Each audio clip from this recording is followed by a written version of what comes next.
எல்லா பாட்டிலையும் ரஜினிகாந்துடைய ரசிகனாகவே தன்னை காட்டி கொண்டவர். திரைப்பட மேடைகளில் என் தலைவர் ரஜினிகாந்த்னு பேசினவர்.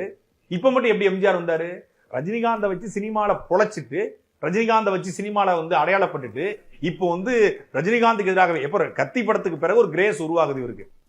கத்தி படத்துக்கு பிறகு சமூகம் சார்ந்த படங்களை நடிக்க ஆரம்பிக்கிறாரு. அது வரைக்கும் ஒரே இந்த மாதிரியான படங்கள் நடிச்சுக்கிட்டு இருந்தாரு. கத்தி படம் அதுக்கப்புறம் என்னன்னா அரசியலுக்கு வரணுங்கிற எண்ணம் அப்பதான் பிறக்குது. பிறந்த உடனே டக்குனு தூக்கி அவரை தூக்கி போட்டுட்டு கையில இவர் எடுக்கிறார், எம்ஜிஆர் இருக்கிறார். அரசியல் வரணும்னா ரஜினிகாந்த் தெரிவிட்டு ஏன்னா ரஜினிகாந்த் அரசியல் வர நிற்கிறாரு.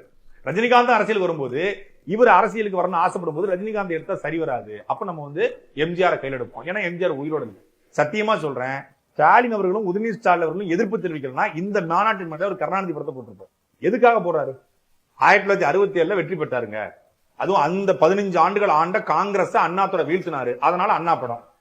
அதுக்கப்புறம் 67 இருந்து 67 இருந்து 77 வரைக்கும் இருந்த திமுகவை அதிமுக வீழ்த்திச்சு. அதனால எம்ஜிஆர் படம். அப்படி பார்த்தா 77 இருந்து 87 வரைக்கும் இருந்த அதிமுகவை 88 கருணாநிதி வீழ்த்தினாரு. அது சாதனை கிடையாதா? 2001 இருந்து 2021 வரைக்கும் இருந்த அதிமுக ஆட்சியை ஸ்டாலின் அவர்கள் நமக்கு நாமே நடைமை நம்ம வீழ்த்தினாரு. அப்ப ஸ்டாலின் சாதனையாளர் கிடையாதா?